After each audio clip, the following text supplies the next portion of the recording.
Los enemigos del alma siguen siendo el mundo, el demonio y la carne. Ay, mire usted, parece un menú. Dice usted como... ¿El parece? Sí, no, los enemigos del alma son las que la obligan a renunciar a sus apoyaturas, a su entidad verdadera, es decir, a la razón y a la libertad. Esos son los verdaderos enemigos del alma, se encuentren en el campo que se encuentren. ¿La mística es drogadura? Hombre, me hace usted unas preguntas. Perdone. No, pero mire usted, yo creo... La mística y la droga han estado muy unidas siempre. Hay culturas orientales y culturas precolombinas que la mística se alcanzaba y los estados. La mística es misterio, nada más. Se alcanzaba a través de los alucinógenos, a través de las drogas obtenidas por los cannabis y todas estas cosas. Entonces, en este momento, la mística es una droga sin droga. Es una droga mental. Y es una droga no insolidaria. No creo en ningún místico que no sea místico por amor. Es una droga que reúne y una droga que enamora. La otra droga, la de ahora, la desdichada, la que hace perderse a tanta gente por esas lóbregas avenidas oscuras y cuyo fin desconocemos, es una droga de desamor y es una droga insolidaria, de aislamiento. Si le tentara Satanás, ¿se dejaría? Tentarme en el sentido de... Hombre, no físico.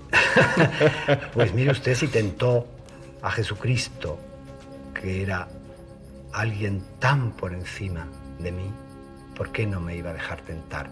Y además no creo que el demonio pida permiso para tentar primero. ¿Le atormenta la duda? No creo.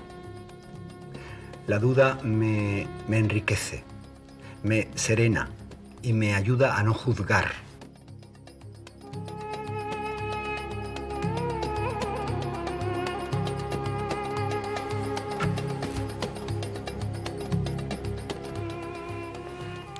¿Ha odiado a Dios, el primero y más grande de los pecados?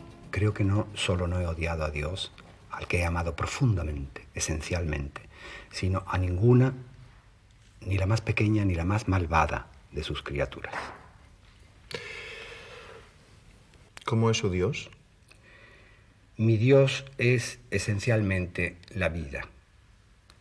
Creo que la vida es la que lo tiene todo, la que lo da todo, la que nos sostiene, la que nos mantiene, la que nos exige, y ella también la que nos recompensa y la que nos conduce. Es un Dios parecido al que definió un pequeño lego jovencito en Granada a San Juan de la Cruz cuando vino a fundar. Le preguntó San Juan, ¿cómo cree que es Dios, hermano? Y dijo, Dios es lo que Él se quiere.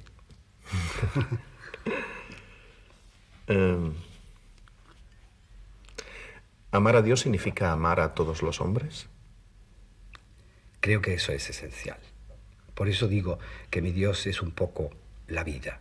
Me parece que el que no ama está muerto, dice San Juan. Y creo que si no amamos a los hombres que estamos viendo, que son como nosotros, que podemos alargar la mano y tocar esa frontera de la piel, que podemos mirarnos en sus ojos, adivinar su gesto y su alma, si no los amamos, ¿cómo vamos a amar a Dios, a quien no vemos? Dios es el resumen de todos los humanos. ¿Dios ha creado al hombre o el hombre ha creado a Dios a su imagen y semejanza? Las opiniones son de un lado y de otro. Si Dios creó al hombre a su imagen y semejanza, debió prever también las desviaciones de esa imagen y de esa semejanza, porque el hombre de ahora se parece bien poco al que Dios debió tener en su divina mente. Y si el hombre ha creado a Dios a su imagen y semejanza, supongo que lo ha hecho para enorgullecerse y presumir de que había hecho algo grande. En cualquier caso, me parece que las dos cosas son posibles y las dos cosas son confluyentes. Me parece que el hombre, por ser una vida que tiene sensación, que tiene conciencia de ser vida, siente 4 necesidades y esas 4 necesidades, según se subraye una u otra, marcan la historia del hombre. La primera es la necesidad de identificación, de saber quién es él. La segunda, una necesidad de vinculación, la sociabilidad, el acercarse a los otros ya por el amor o ya por la guerra, como sea. La tercera es la trascendencia de ser criatura creando algo, un hijo o una obra. Y la cuarta, y esta es la que nos afecta a nosotros, la necesidad de una meta, la necesidad de un ideal que ponga un orden, un cierto orden en el caos en que el hombre se desenvuelve. Entonces no es extraño que de alguna manera el hombre haya podido crear o recrear a su Dios. ¿Usted cree que el mundo se creó en tan pocos días? Dada la omnipotencia de Dios, es posible cualquier cosa. Para hacer el mundo en 6 días no le salió mal. No O sé quizás yo, sí. no sé yo, quizás no me atrevo a decir si yo fuese Dios, pero si yo fuese Dios comprendería que el proyecto no había salido muy bien y que quizá debería ocuparme en otro. Para ser ateo hay que ser muy valiente. Quizá para proclamarse ateo en una sociedad extraordinariamente religiosa sí haya que ser valiente, pero en el fondo todo es una cuestión de puertas para adentro. Una persona puede proclamarse creyente y ser atea en el fondo. La hipocresía, usted sabe que es probablemente una de las primeras damas de esta tremenda compañía de la humanidad. Los sepulcros blanqueados. Los sepulcros blanqueados. Borges decía, ni siquiera está probada la inexistencia de Dios. Ni siquiera. Ni la existencia ni la inexistencia. Pero en cualquier caso es mejor creer o no creer. Yo envidio al que cree con sinceridad. Yo envidio a esa almohada cariñosa que puede ser Dios para las noches, para las inquietudes, para los temores, para las certezas de un alma humana. Lo envidio de todo corazón. ¿Creer es una suerte, entonces? Creer es un don, yo creo. Es un don probablemente merecido, no lo sé, o arbitrario. No conozco la economía divina, no conozco ni la mía propia. Pero, en todo caso, me parece que es un don envidiable. Cada uno interpreta la Biblia a su manera, desde la izquierda y desde la derecha. Supongo que Dios no es ni de izquierda ni de derecha, ¿no? Es curioso, supongo que la izquierda diría que Dios es de izquierdas y la derecha de derecha, siempre se ha hecho así. Pero la izquierda, en el fondo, tiene ideales de justicia social, de solidaridad, que están más cerca de los preceptos que yo imagino que serían preceptos divinos. La derecha se basa más bien en una especie de ley de mercado y de conservación de bienes, de cualidades, que no está tan cerca de ese deshacimiento que Dios significa. Me gustaría saber quiénes son los dioses de nuestro tiempo. Yo creo que el ser humano se ha liberado un poco, se ha desligado de la religión, pero entonces no se ha encontrado muy satisfecho con el resultado. Ha querido religarse otra vez. La religión, de antemano, yo digo que no es una cosa que le importe a Dios. De eso sí que estoy seguro. La religión es cosa de los hombres. Y creo que la religación no es de los hombres con Dios. Eso es imposible. Si Dios existe y es nuestro creador, es imposible desligarnos de él. La religación es de unos con otros. Es el precepto del amaos los unos a los otros, como yo os he amado, que es el grande y el hermoso de los preceptos. Entonces, esta religación se aflojó, el hombre se hizo progresista, el hombre entendió que el poder ya era laico, ya no, los reyes no son reyes por la gracia de Dios, el deber era laico, ya la moral religiosa no es la ética normal, el saber era laico, la ciencia y la religión no son hermanas siamesas ni van de la mano siempre. Entonces él se quedó perplejo y abrumado. Y ha intentado buscar otros dioses. Yo no sé si usted, estoy seguro de que usted ha observado cómo en este momento se simultanea el escáner con la herboristería, los ordenadores con los zahoríes, la llegada a la luna de un hombre con muchos hombres que están rezándole a la luna creciente para pedirle gracias. Todo está simultaneado. Parece que se vuelve otra vez a la necesidad de un apoyo superior a nosotros. El hombre, la única realidad que sabe y que toca es que está solo y que se muere. El precio que paga por su racionalidad es darse cuenta de que se acaba aquí, es decir, la soledad, y que se acaba, es decir, la muerte. Tiene, por tanto, que producirnos extrañeza que el hombre se busque una especie de seguro de vida después de la vida, una especie de seguro de enfermedad, una especie de seguro de riesgo catastrófico. No es chocante. El hombre solo en medio de este universo frío, en medio de las titilantes estrellas que están tan superiores, y él es nada, menos que nada. ¿Cómo no va a aspirar a algo? ¿Cómo no va a querer él meter una pequeña cuña de su madera en la divinidad? Esa es la razón por la que las hijas de los hombres, las vírgenes hijas de los hombres, se hayan quedado preñadas de los dioses. El hombre siempre quiere mirar de tejas para arriba, porque de tejas para abajo no es satisfactorio lo que ve. Pero eso no puede ser el instinto de trascendencia. Quintero, yo no creo en ese instinto.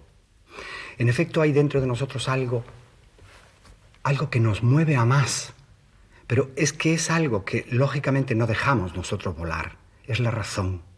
La razón tiene que desplegarse entera. Y yo no sé hasta qué punto las religiones no están precisamente coartando a la razón, no la están haciéndole arrodillarse demasiado, creer en dogmas demasiado contrarios a la razón. El hombre necesita desarrollarse de una manera natural, porque en la naturaleza todo lo que no crece muere. Si transformamos la religión en una ortopedia, ¿qué va a ser de nosotros? El hombre no necesita esa ortopedia para desenvolverse. Quizá fuese más feliz desde un punto de vista materialista. Si su vida se acaba aquí y él consciente en que su vida se acaba aquí, quizá el orden del mundo sería distinto y el hombre podría ser más feliz, más hedonistamente feliz, más animalmente feliz. Pero infortunadamente no es así. ¿Jesús de Nazaret es Dios? Quizá ese es uno de los dogmas innecesarios. Jesús de Nazaret para mí es uno de los pináculos de la humanidad. Es una de las luminarias más radicales, más encendidas y más ardientes que ha dado el hombre.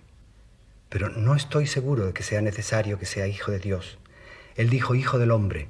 Hijo de Dios, si existe Dios y nos creó, somos todos. Pero esa sensación de ser hijo del hombre como representante de toda la humanidad, como cúspide y personificación de todos, me parece bastante más hermosa. ¿Usted ve a Cristo como un revolucionario? Revolucionario el Cristo, el mayor de todos los tiempos. No ha habido otro como él. De ninguna manera. Él consigue desconcertar al mundo. Él, que no es un celota, es decir, que no es de la resistencia frente al poder romano. Él, que no es tampoco un conformista ni un colaboracionista, muere como un terrorista. Muere acusado prácticamente de terrorismo. Él, que puede defenderse, no se defiende. Él, que puede responder hasta esa tremenda pregunta, ¿qué es la verdad? Podría haber dicho yo, no lo dice. Se calla. Él consigue lo más innovador que había habido hasta entonces, romper la ley del talión, el ojo por ojo y diente por diente. Él, y da ejemplo, ordena no responder a las ofensas. Esa técnica de pacificación no se ha vuelto, quizá algún ejemplo hemos tenido, pero por seguirlo a él, no se ha vuelto a reproducir. Pues sí que se ha manipulado su mensaje, ¿verdad? Por lo que usted está diciendo. Absolutamente, absolutamente, hasta el extremo de que se recomienda resignación ante el primer golpe, siempre a los más débiles, a los más pobres, a los más desvalidos, por la sencilla razón de que quien agrede es una sociedad que al parecer representa a una nación o a un Estado. ¿Y qué sucede? ¿Es que el Cristo dijo en alguna ocasión que el Estado y la sociedad eran valores absolutos? ¿O no quedó bien claro, por el contrario, que lo que de verdad es absoluto es la dignidad del hombre? Pero son los resignados los débiles siempre. ¿Pero por qué necesitan los pueblos un salvador? Bueno, concretamente el pueblo judío lo ha necesitado siempre, lo sigue necesitando, es muy mesiánico. Pero, ¿cómo no va a ser un pueblo que es en el fondo igual que un hombre? Un pueblo que nace y que es infantil, ¿cómo no va a querer distinguir entre el bien y el mal? ¿Cómo no va a querer que una mano superior a él lo coja y lo ascienda y lo haga victorioso sobre sus enemigos? ¿Cómo no va a querer que el bien sea lo luminoso y el mal lo oscuro, que de alguna manera el bien lo recompense y el mal justifique sus equivocaciones? ¿Cómo no va a querer que ese Salvador, probablemente nacido de él mismo y por tanto con la opinión hipotecada porque es de nuestra propia raza, lo mantenga, lo dirija, lo gobierne? Porque los mesías son siempre caudillos en el fondo. Siempre se espera al mesías a caballo. Y eso es malo porque ya empezamos con las guerras. Ya empezamos a hacer pelear unas religiones con otras, unos pueblos con otros, unas clases con otras, unas razas con otras. Bush y sus amigos, ¿cree usted que fueron inspirados en la guerra del Golfo por la religión? ¿Lo cree usted? Yo estoy seguro de que ahí las tres religiones monoteístas se pisaron las narices, por no decir otra cosa. Todos atacaron en nombre de Dios, amparados por Dios, mataron, bombardearon, incendiaron los elementos naturales, quebrantaron el orden de la naturaleza, emporcaron los mares. En nombre de Alá, en nombre de nuestro Dios, de nuestro Jesús de Nazaret, el gran pacífico, y en nombre de Yahvé. Verdaderamente lo único que eso puede demostrar, si Dios existe, es la infinita paciencia de Dios.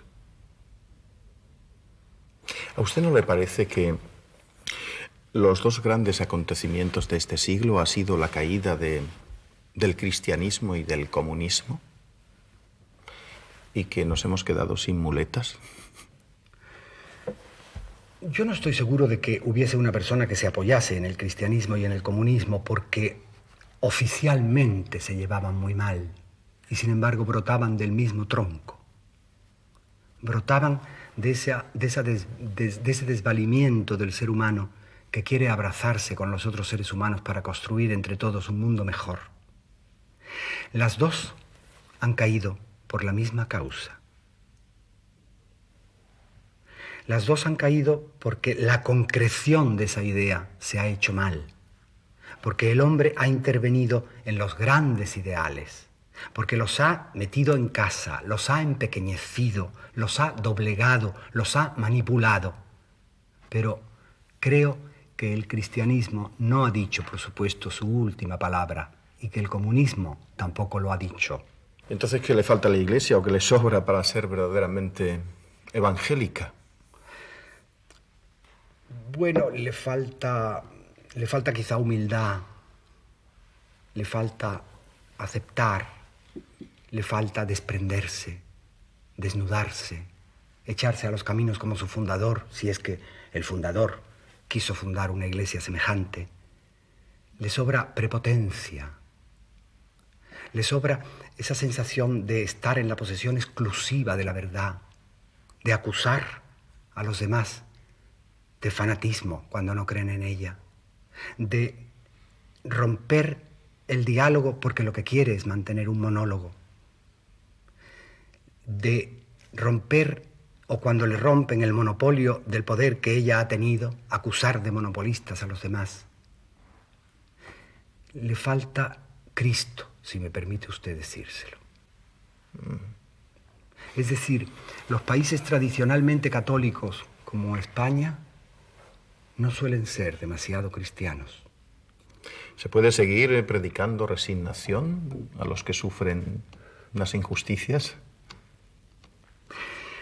Mire usted, creo que la redención del Cristo, puesto que estamos hablando ahora de ese tema, vino para todos los hombres. Sin embargo, la liberación, puesto que ahora en el fondo estamos hablando de la teología de la liberación, tiene que destruir muchísimas estructuras criminales que oprimen y asesinan, No se refiere a todos, se refiere a unos pocos. Pero para que la redención de todos se cumpla, se tiene que producir esa revolución de unos cuantos. Y yo creo que los teólogos de la liberación, en ese sentido, comprendo cuáles son sus dudas y comprendo cuáles son sus vacilaciones, pero me da pena que tengan que contar siempre con Roma. Me da pena que no quieran salirse de Roma, que quieran estar siempre en misa y repicando, que sean más teólogos que liberadores. Porque Roma, ¿qué es, en el fondo?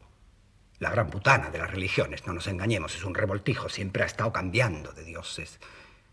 Dios, de verdad, no es católico, querido Quintero. Y desde luego menos todavía vaticanista. De eso estoy seguro. ¿Ni religioso? Para él, la religión no significa nada, es una cosa nuestra. Él si está, está allí. Es, como decía el Lego, lo que él se quiere.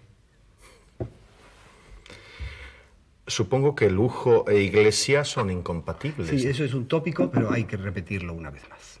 Lujo e iglesia son incompatibles. Hay de pronto un santo que parece una vislumbre de la realidad del Cristo, que es Asís, que es San Francisco de Asís. San Francisco de Asís, el primer gesto que hace es el de desnudarse.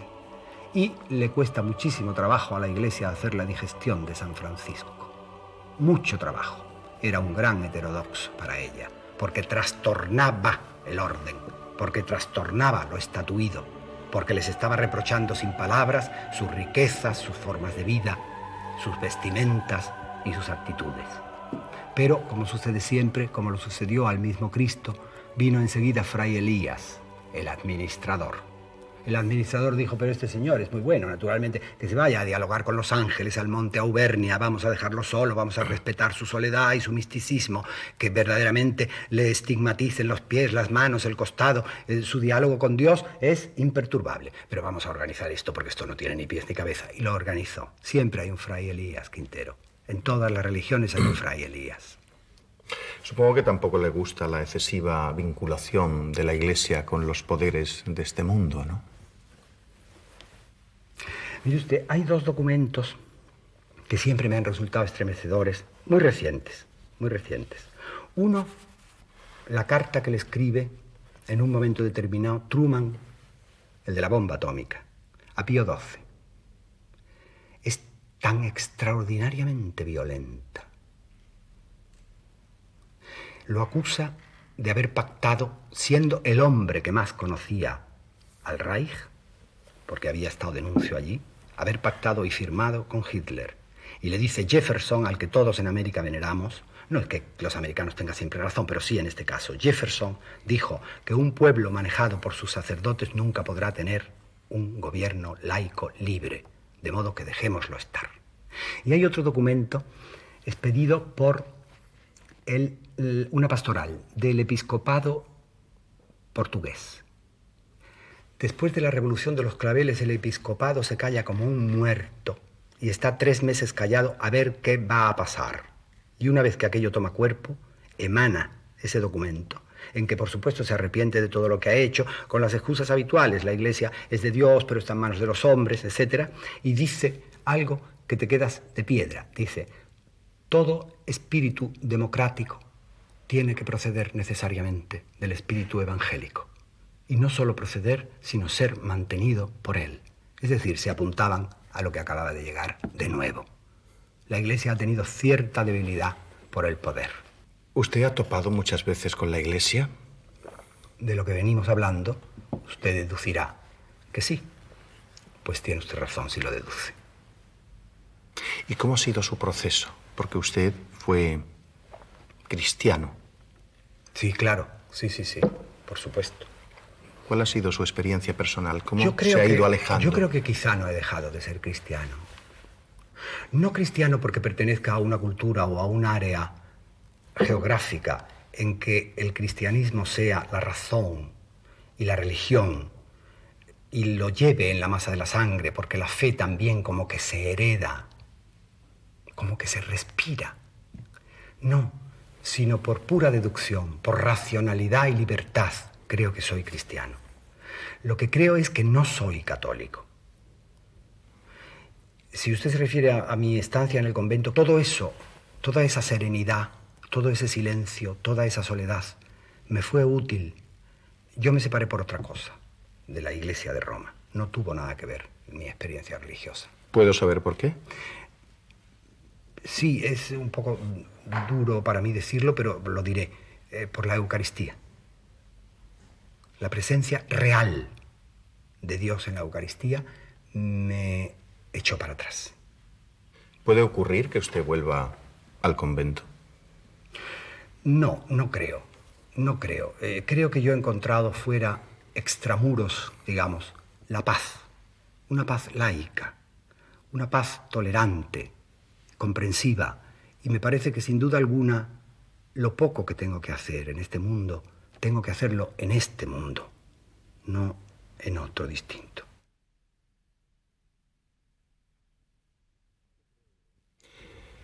¿Usted cree, Gala, que la religión ha dejado de ser el opio del pueblo? Todavía quizá no, pero algo menos. Estamos ya en otras drogas, me parece.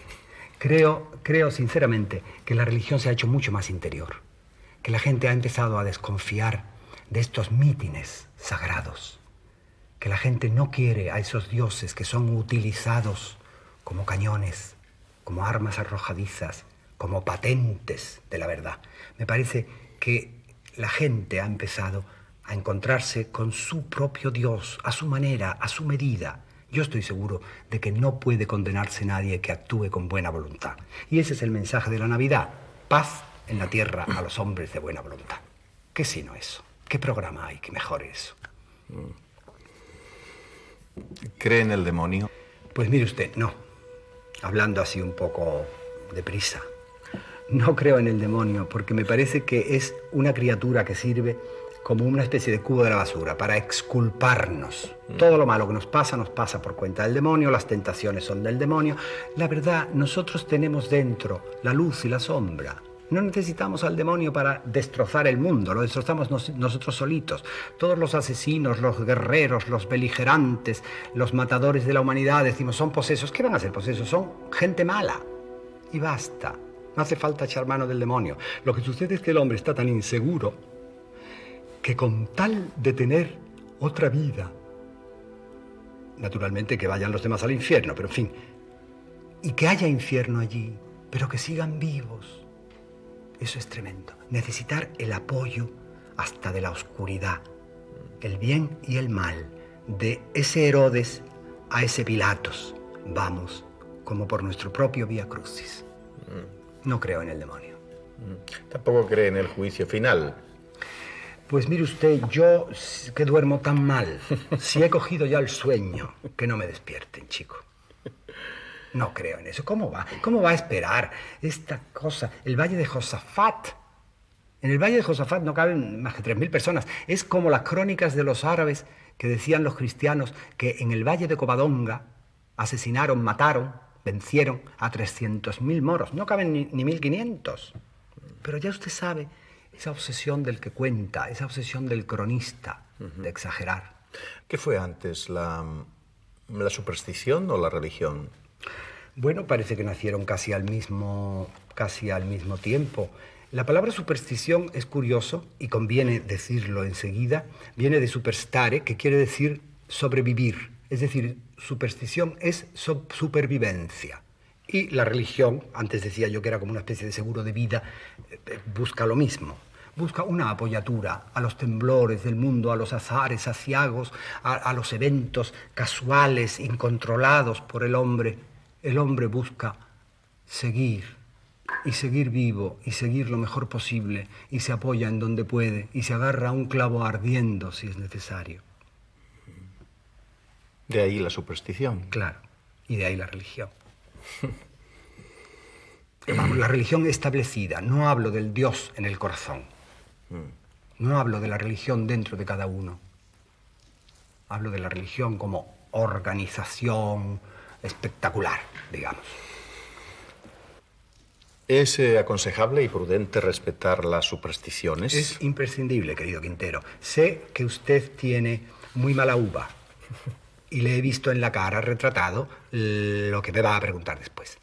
Es imprescindible. Hay que respetar porque hay que respetar sencillamente lo que no se comprende. Y el hombre comprende muy poca cosa. Tan poca cosa comprende que lo único que entiende apenas es esta vida, esta vidita suya. Y lo único a lo que aspira es que después de morirse venga otra vez esta vidita suya.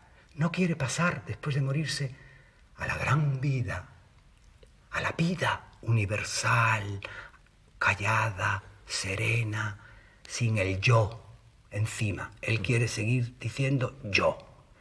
Entonces, por supuesto que hay que respetar eso. ¿Cómo no?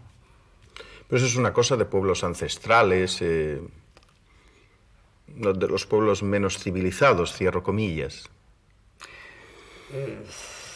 Sí, los pueblos menos civilizados, si usted me permite decírselo, son los que están más en contacto con las grandes leyes naturales. Son los que se han dado cuenta que pueden confiar mejor en un espíritu desconocido que en un gobierno.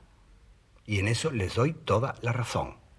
En cuanto a si las supersticiones son secuelas de religiones anteriores, le diría que sí, pero también de la nuestra. Por ejemplo, usted sabe que hay una superstición que es el quebrantamiento del triángulo. Es el quebrantamiento del triángulo de la Trinidad. Usted sabe que sentarse 13 a la mesa no es de buen augurio. Naturalmente, en la última cena habían 13 y murieron 2 al día siguiente, el Cristo y Judas. Naturalmente, ¿qué le puedo decir? Muchísimas supersticiones son de este calibre. Usted sabe que hay cosas que no se pueden mencionar porque se refieren al reptil malvado que organizó todo el tinglado del pecado original. Pocos pecados quedan ya originales, pero vamos, ese parece que lo era. Y entonces organizó la expulsión del paraíso y por eso no se puede nombrar eso. Por otra parte, ¿usted no ha oído hablar de los lunes de San Nicolás, de los martes de San Antonio, de los miércoles de Santa Isabel, de los jueves de San Pancracio? Todo eso estaba ya en la antigua Roma. Los lunes de la Luna, los martes de Marte, los miércoles de Mercurio, los jueves de Júpiter. Es decir, no cambiamos demasiado. El ser humano, porque si vamos a la raíz de las cosas, el ser humano no muda tan deprisa y la esencia va a ser mientras viva igual. El ser humano se parece mucho a otro ser humano. Por eso es tan triste que se guerree entre ellos, porque no sé ya si están matando a un hermano suyo o se están matando a sí mismos. ¿De verdad, Gala, que se cambia poco? Se cambia muy poco. Esencialmente se cambia muy poco.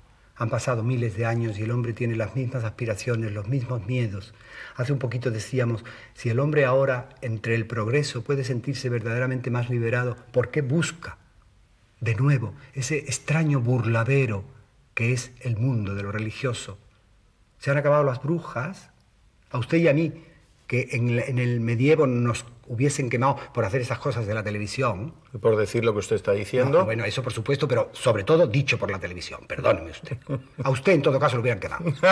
En la hoguera. Entonces, ¿cómo cree usted de verdad que en este momento haya más brujos que nunca, más videntes que nunca, más parapsicólogos, más gente que busca la apoyatura de decir, pero ¿qué va a ser de mí mañana? Gente que lee los horóscopos Pero sin están cesar. menos de moda los milagros.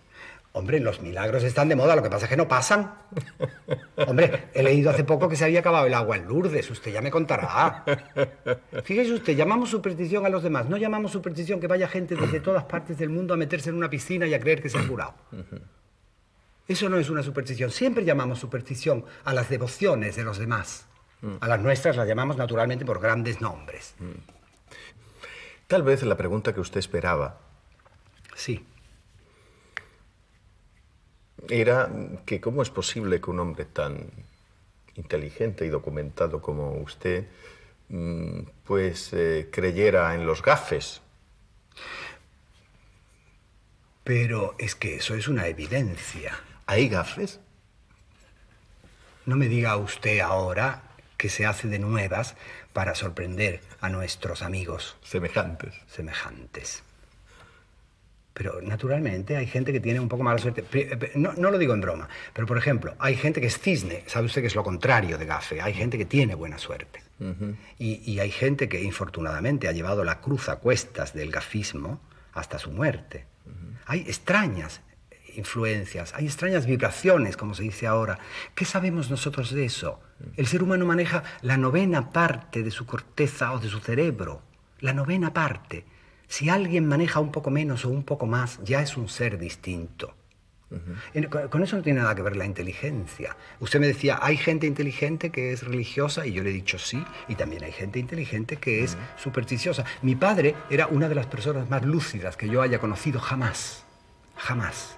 Y a veces hacía cosas raras y le preguntaban, pero ¿es que es usted supersticioso? Y decía él, no, pero ¿qué trabajo cuesta? Hay ritos pequeños que realmente, ¿por qué razón va a pasar uno por debajo de una escalera? Que es precisamente a la ruptura del triángulo a que hablábamos antes. ¿Le cuesta mucho trabajo dar un rodeo? No. ¿Por qué ponerse a tiro?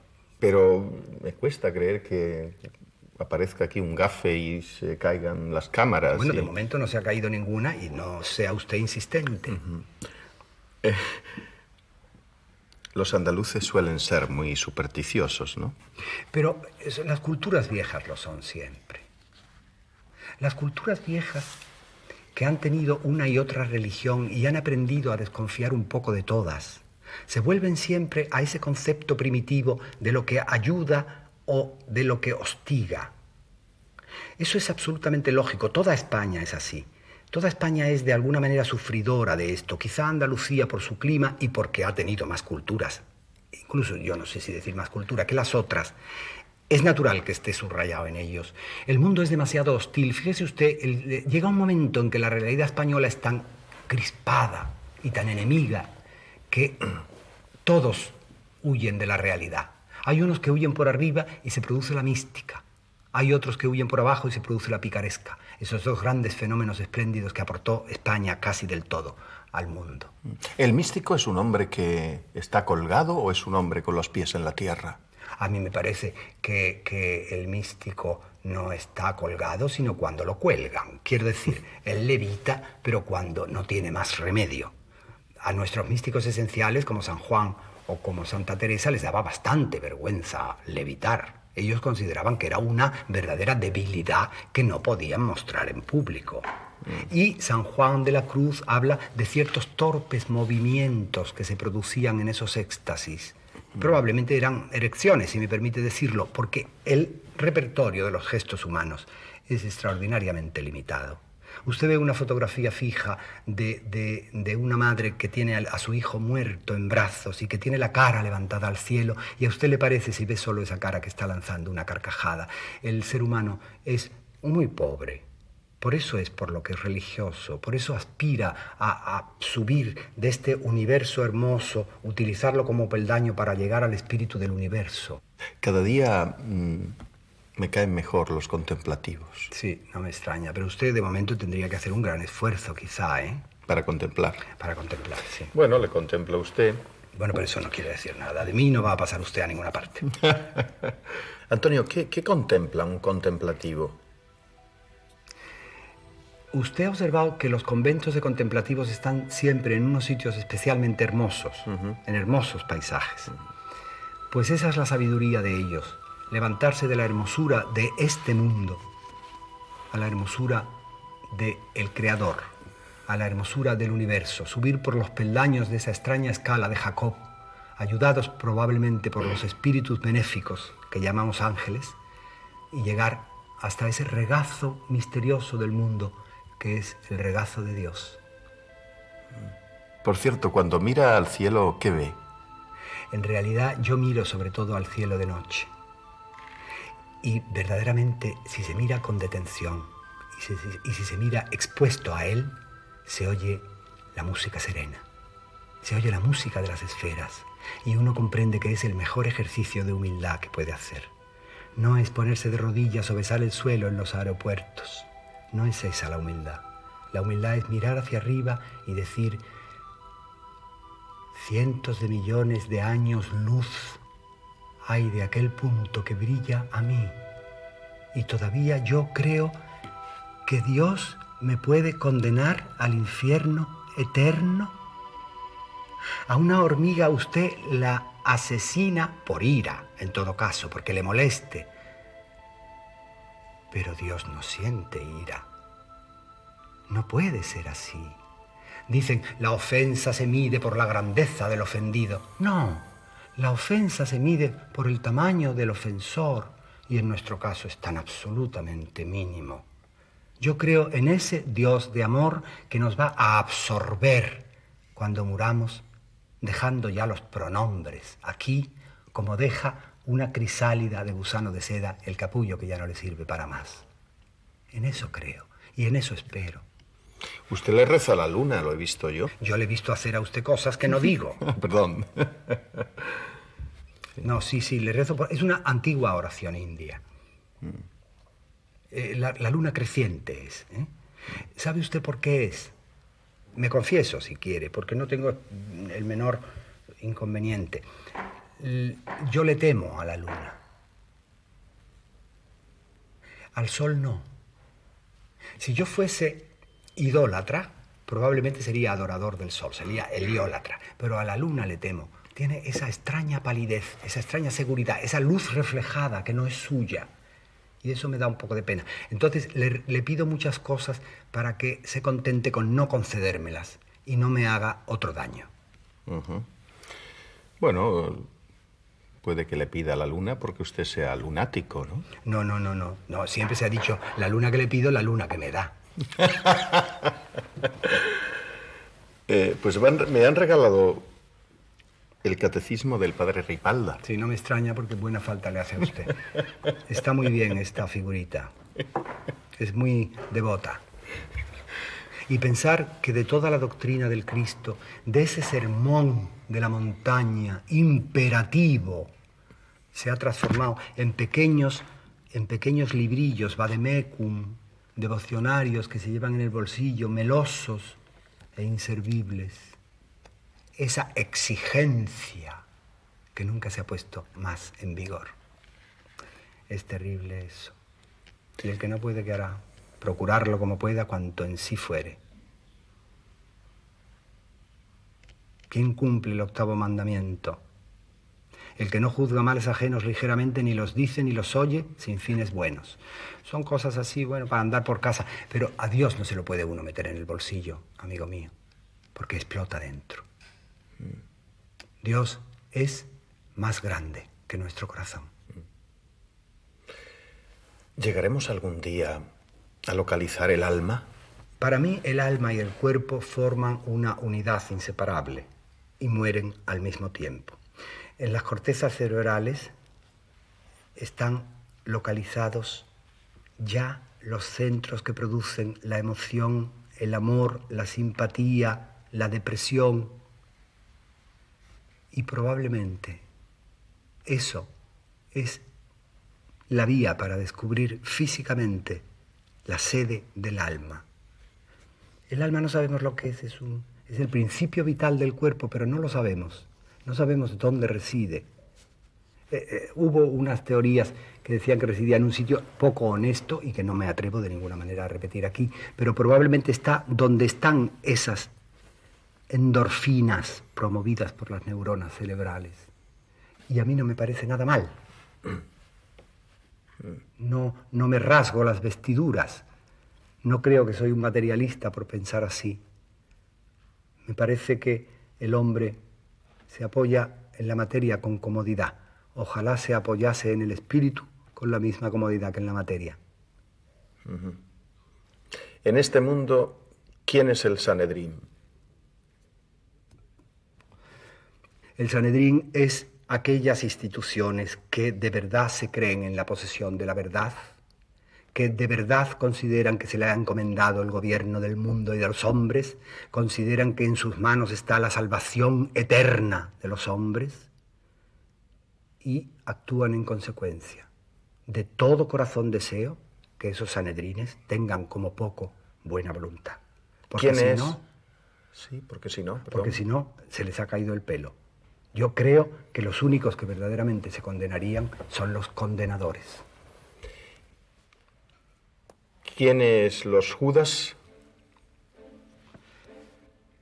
Probablemente Judas es un ser que deberíamos reflexionar sobre él. Es un ser utilizado un poco. Era necesaria la traición y era necesario un traidor. El corazón de Dios que él conoció era suficientemente grande como para haberlo disculpado, como disculpó a las negaciones de Pedro y a las defecciones de todos y a las dudas de Santo Tomás. Todos dudaron, todos fueron débiles, Judas es un ser débil. Las 30 monedas supongo que fueron un pretexto. Y compró aquel Acéldama, aquel campo de sangre, y se ahorcó. Es el pecado contra la vida. ¿Quiénes los Poncios Pilatos? De esos hay más, usted lo sabe. Son los que se lavan las manos para no intervenir. Son los que dicen: yo lo único que he hecho ha sido seguir la voz del pueblo. El pueblo lo pedía y yo lo he hecho. ¿Quién Pedro? Pedro, el negador o el pontífice. El negador. El negador es otro débil hombre. Yo respeto siempre la debilidad. No considero que la traición sea la debilidad. Comprendo a los débiles. Estoy siempre de parte de los débiles. ¿Qué iba a hacer Pedro en aquel momento? Estaba asustado y todos los Pedros están asustados. Yo voy a exigir que alguien dé la cara por mí. Yo que he dado tantas veces la cara que así la he sacado. No puedo exigirlo. Lo comprendo. Hay muchos Pedros. Hay muchos cobardes. Y el cobarde miente siempre. Pero hay que precaverse, hay que procurar no tener miedo. Solo tenerle miedo al miedo, porque es uno de los peores enemigos, es uno de los peores trastornadores del alma de los hombres. ¿Quién Barrabás? Barrabás es el que se beneficia de la situación. Es el que está condenado y de repente, no se sabe cómo, da la vuelta a la tortilla y sale y no ayuda siquiera al Cristo a llevar la cruz. Tienen que coger a un señor que venía a vender una vaca. Pero esos aprovechados, esos pescadores a río revuelto, también sabe usted como yo quiénes son. ¿Quién María Magdalena?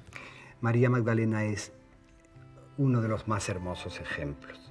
A ella le fueron dichas unas palabras fastuosas. Todo te es perdonado porque has amado mucho. ¿Quién es Jesucristo? Toda víctima, todo perdedor, todo crucificado. Por eso yo le aseguro que cada vez que paso por delante de una cruz, me florece el alma. Es nuestra bandera. Es la bandera de todos aquellos que ya desde el principio no fuimos acogidos en la posada porque no había dinero. Llamaron los padres de ese niño y les dijeron: fuera, no hay nada. Los rechazados por el posadero, esos son los Cristos. ¿Y quién la chusma? La chusma somos tos. Usted y yo. Tos.